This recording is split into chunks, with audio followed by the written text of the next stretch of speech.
O vídeo já vai começar, mas antes, não se esqueça de se inscrever e ativar as notificações.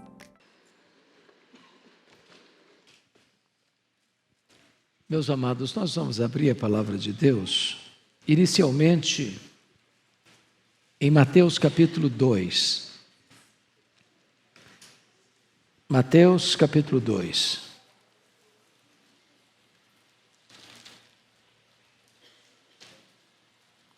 Versos 1 e 2.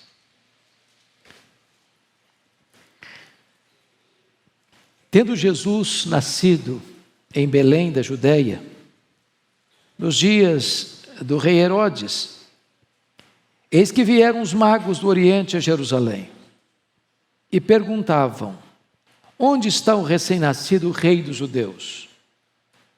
Porque vimos a sua estrela no Oriente e viemos para adorá-lo. O segundo texto está lá em Colossenses, capítulo 3, versículo 11. Na parte final do verso 11, está escrito, Colossenses 3,11, parte final, está escrito: porém Cristo é tudo em todos. Pode repetir comigo? Porém Cristo é tudo em todos. Quando os magos chegam do Oriente, à cidade de Jerusalém, percorrendo mais de 1000 quilômetros por desertos, montanhas e vales, eles chegam com uma pergunta: onde está o recém-nascido rei dos judeus? Vimos a sua estrela no Oriente e viemos para adorá-lo. Hoje nós queremos pensar e refletir exatamente sobre este recém-nascido rei dos judeus. Quem ele é? Por que estamos aqui? Por que viemos também aqui para adorá-lo nesta manhã? Engatando nesta questão de que ele é o recém-nascido rei dos judeus, o apóstolo Paulo vai nos mostrar em Colossenses, capítulo 3, versículo 11, que ele é tudo em todos. Paulo não podia ser mais sucinto, Paulo não podia ser mais abrangente.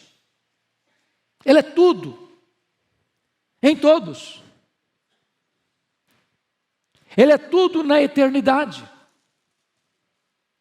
Antes que os céus e a terra fossem criados, ele já existia em plena comunhão com o Pai e com o Espírito Santo. Ele é tudo na criação, porque diz a Bíblia que todas as coisas foram feitas por intermédio dele, e sem ele nada do que foi feito se fez. Ele criou as coisas visíveis e invisíveis. Ele é tudo na providência, porque ele sustenta todas as coisas pela palavra do seu poder, e a Bíblia diz: nele vivemos, nos movemos e existimos. Ele quem nos dá a vida, a respiração e tudo mais. Ele é tudo na salvação, porque a Bíblia diz que não há nenhum outro nome dado entre os homens pelo qual importa que sejamos salvos, a não ser o nome de Jesus. Ele é a porta da salvação, ele é o caminho para Deus, ele é o único mediador entre Deus e os homens. Ele é tudo na salvação.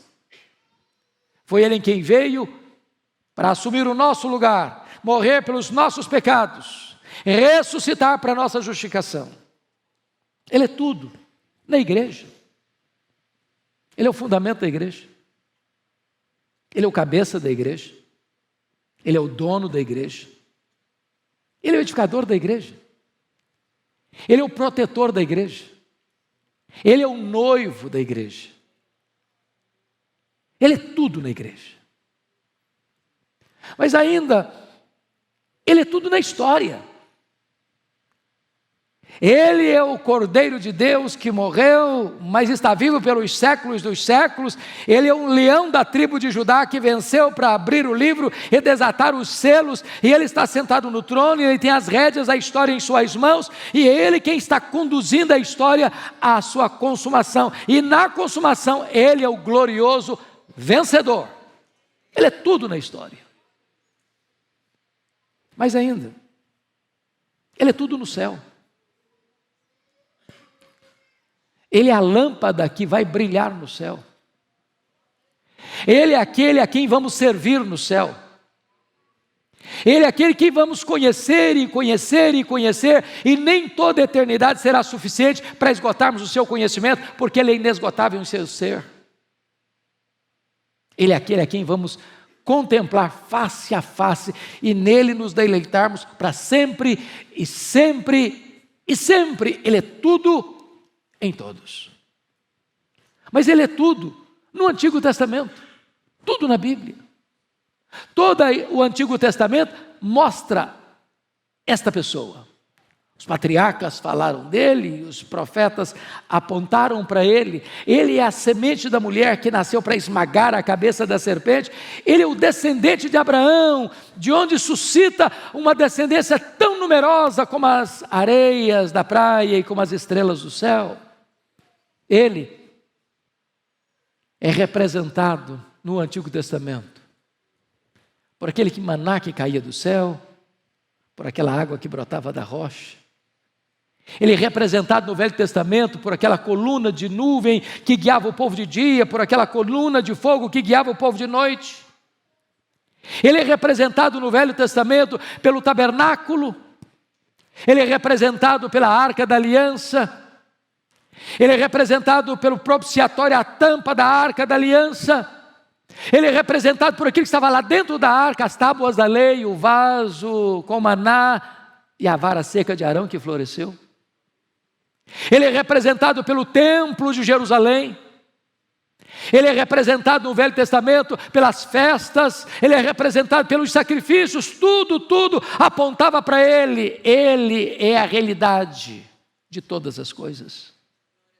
Ele é representado pelo sábado, o nosso verdadeiro descanso. Portanto, o Velho Testamento o apresenta como o maravilhoso conselheiro, como Deus forte, como Pai da eternidade, como Príncipe da paz. Ele é o brilhante sol da justiça, a brilhante estrela da manhã. Ele é o Messias prometido que haveria de nascer de uma virgem na cidade de Belém. Mas Jesus é tudo também no Novo Testamento. O Novo Testamento nos apresenta Jesus, seu nascimento, sua vida, seus milagres, sua morte, sua ressurreição, sua ascensão, sua entronização, seu ministério sacerdotal como grande sumo sacerdote. E o Novo Testamento nos apresenta como o Rei da Glória que vai voltar. Ele é tudo no Novo Testamento. Mateus o apresenta como o Rei dos judeus. Marcos nos apresenta como servo que não veio para ser servido, mas para servir. Lucas nos apresenta Jesus como o Salvador, o Cristo, o Senhor. João nos apresenta Jesus como o Verbo eterno, pessoal, divino, Criador, autoexistente, que se fez carne e habitou entre nós cheio de graça e de verdade, e vimos a sua glória, glória como do unigênito do Pai. Atos nos apresenta Jesus como este nome, o único nome dado entre os homens pelo qual importa que sejamos salvos. Romanos nos apresenta Jesus como o segundo Adão, aquele que morreu e ressuscitou para a nossa justificação. 1 Coríntios nos apresenta Jesus como o poder de Deus e a sabedoria de Deus. 2 Coríntios nos apresenta Jesus como aquele que, não tendo pecado, foi feito pecado por nós, para que nele nós fôssemos feitos justiça de Deus. Gálatas nos apresenta Jesus como o fim da lei, aquele que cumpriu a lei por nós, para nos remir com o seu sangue. Efésios nos apresenta Jesus como o noivo da igreja, como o cabeça da igreja. Filipenses nos apresenta Jesus como aquele que, mesmo se humilhando até a morte, morte de cruz, Deus o exaltou sobremaneira. Ele deu o nome que está acima de todo nome, para que o nome de Jesus se dobre todo o joelho, nos céus, na terra e debaixo da terra.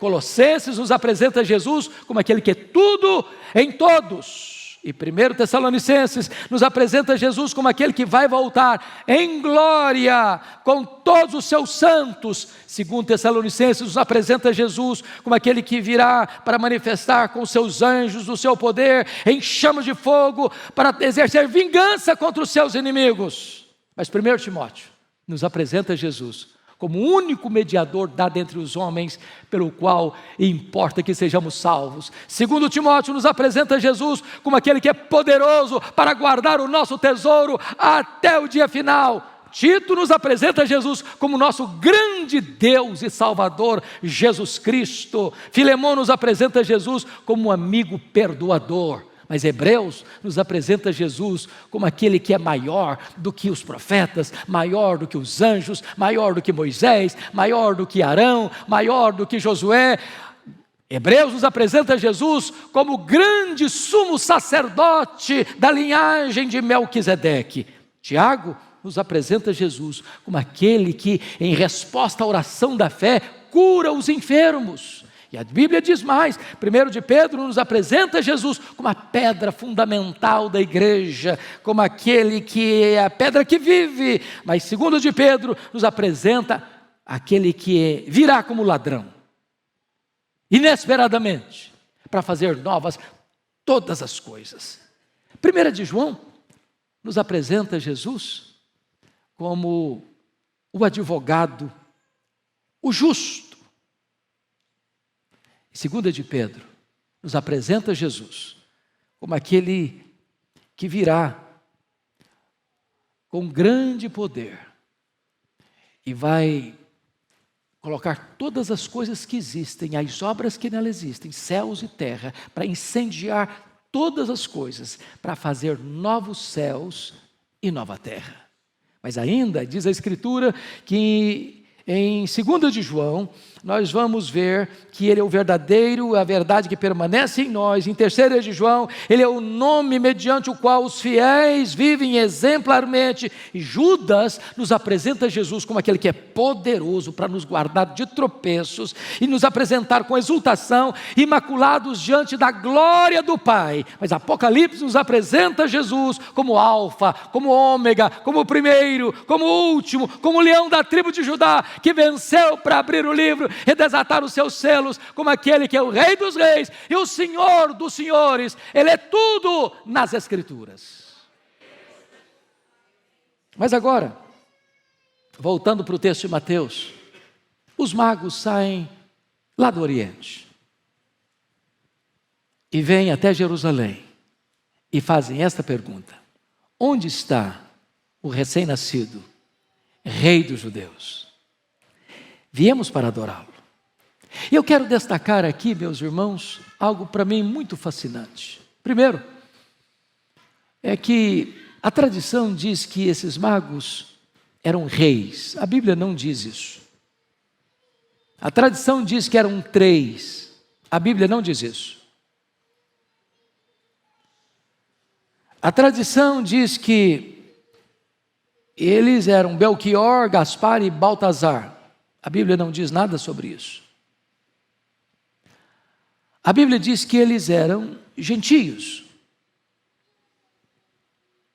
Mas está escrito que eles, lá no Oriente, possivelmente na Pérsia, viram não uma estrela, viram a sua estrela. Que estrela era essa que eles viram? Isso está profeticamente relatado lá no livro de Números, capítulo 24, versos 15 a 17, que eu passo a ler para vocês. Está escrito como profecia de Balaão. Então proferiu a sua palavra e disse: palavra de Balaão, filho de Beor, palavra do homem de olhos abertos, palavra daquele que ouve os ditos de Deus e sabe a ciência do Altíssimo, daquele que tem a visão do Todo-Poderoso e prostra-se, porém de olhos abertos. Vê-lo-ei, mas não agora, contemplá-lo-ei, mas não de perto. Uma estrela procederá de Jacó, de Israel subirá um cetro que ferirá as têmporas de Moabe e destruirá todos os filhos de Sete. Aqui está a profecia de Balaão. da estrela de Jacó, apontando para o Messias, e eles não viram uma estrela, eles viram esta estrela, a estrela de Jacó, a sua estrela, e vieram do Oriente, mais de 1000 quilômetros, numa viagem perigosa, por desertos, por montes, por vales, com tantos riscos e perigos, e chegaram em Jerusalém. Notem que a estrela não os guiou do Oriente a Jerusalém. Eles viram a sua estrela e foram para Jerusalém. Por que Jerusalém? Porque lá estava o templo. Lá estava o sinédrio. Lá estavam os doutores da lei. Lá estavam os teólogos, os escribas, os doutores da lei. Lá estava todo o aparato religioso de Israel, que aguardava o Messias.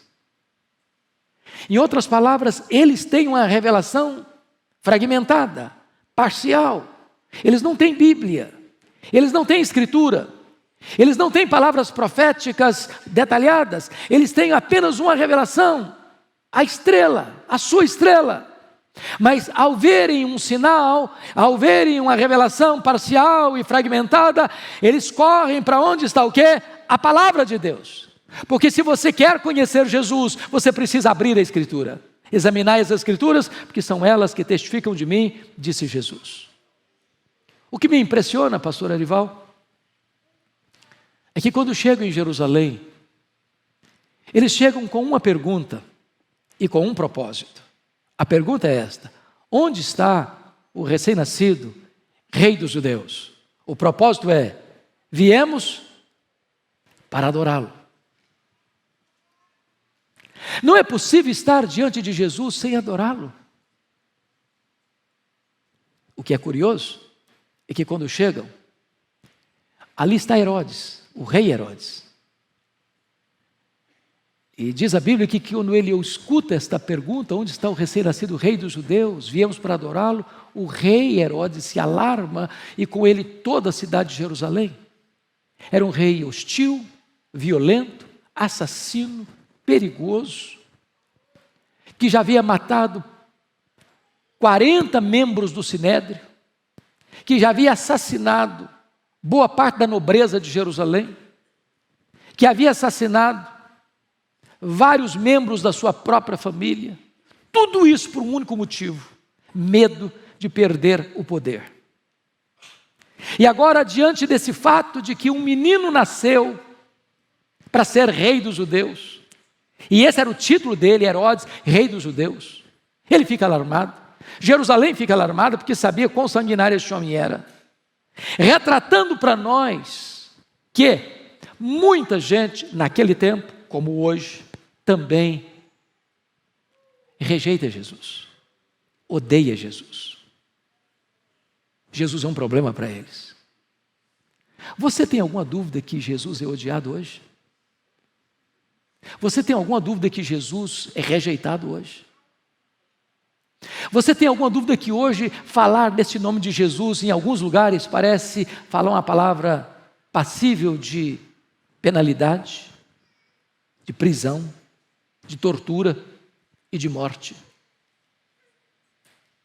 Pois bem, há muitas pessoas que rejeitam a Jesus. E eu espero que neste auditório e as pessoas que estão nos acompanhando não haja ninguém parecido com Herodes. Mas é curioso também que ali em Jerusalém estavam os principais sacerdotes, os escribas, e Herodes pediu para saber com exatidão exatamente onde deveria nascer esse recém-nascido rei dos judeus, e os teólogos e os estudiosos familiarizados com a Bíblia, teólogos de cepa, examinaram e concluíram: esse recém-nascido rei dos judeus deve nascer, precisa nascer em Belém da Judéia, porque assim diz o profeta. Mas notem vocês que quando os magos chegaram em Jerusalém, já devia ter 2 anos que Jesus tinha nascido. Os magos não estão lá no presépio. E os estudiosos sabiam que Belém ficava apenas 10 quilômetros de Jerusalém. Tanto conhecimento, completa indiferença. E aqui está um grande risco que quero alertar a todos nós nesta manhã. há um grande perigo de nos acostumarmos com o sagrado.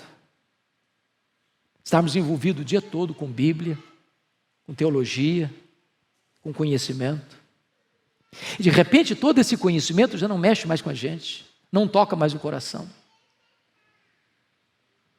Esses principais sacerdotes e escribas tornaram-se profissionais da religião, conheciam a verdade, sabiam detalhes das profecias, mas tornaram-se completamente indiferentes, depois hostis. Foram eles que, como membros do Sinédrio, contrataram testemunhas falsas para acusar Jesus, para matar Jesus. Porque a indiferença, num dado momento, se transforma em hostilidade. Mas concluo e termino aqui dizendo o seguinte: são os gentios, são os que não têm tanto conhecimento, são os que estão longe, é que vêm para saber com detalhes onde está o recém-nascido rei dos judeus, para definir o seu propósito. Viemos para adorá-lo. E diz a Escritura então que a estrela os guia de Jerusalém a Belém, e quando chegou em frente à casa onde estava Maria com o menino, a estrela parou, e eles foram tomados de grande alegria, e eles entraram na casa. Mas eles não adoraram Maria, eles adoraram o menino Jesus. E não só adoraram, ofereceram os seus presentes: ouro, incenso e mirra. Quando eles oferecem ouro, eles estão reconhecendo uma coisa: que esse menino não é apenas um menino qualquer, ele é o rei. E não é apenas um rei qualquer, como Herodes ou como César Augusto, ele é o rei dos reis, ele é o Senhor dos senhores. Ele é aquele que desceu da glória, que vai cumprir a sua missão na terra de redenção e retornará para a glória, se assentará à direita de Deus Pai, governando o universo, governando as nações, governando a igreja, governando a sua e a minha vida. Ele é o rei dos reis. Mas eles deram também para aquele menino incenso. Incenso era um produto aromático que era colocado lá no altar do incenso, símbolo das orações que subiam, trabalho feito pelo sacerdote. Com isso eles reconhecem que Jesus, esse menino, o rei dos judeus, é o sumo sacerdote. Não apenas um sacerdote, mas aquele que é o sacerdote e o sacrifício, aquele que é o ofertante e a oferta, aquele que daria sua vida em resgate do seu povo e morreria em lugar do seu povo para dar ao seu povo a vida eterna. Mas eles reconhecem mais, eles dão para ele mirra. E mirra era um produto usado para preparar o corpo para a sepultura. E eles profeticamente compreendem que este menino é o profeta supremo que veio para dar a sua vida, veio para morrer, e morrer não como um mártir, morrer não como uma vítima do sistema, mas morrer vicariamente, substitutivamente, livremente, dando a sua vida por você e por mim. Depois disto, por divina advertência, diz a Bíblia, eles retornam à sua terra por outro caminho. E aqui está uma lição: ninguém de fato tem um encontro com Jesus e retorna pela mesma estrada. Quando você adora Jesus, Ele muda a sua mente, Ele muda o seu coração, Ele muda a sua vida, Ele muda o seu destino, Ele muda a sua estrada. Tudo se faz novo na sua história. Hoje, 25 de dezembro, no mundo todo se celebra o nascimento de Jesus. E você e eu, como os magos, estamos aqui por um propósito: nós viemos para adorá-lo. Amém.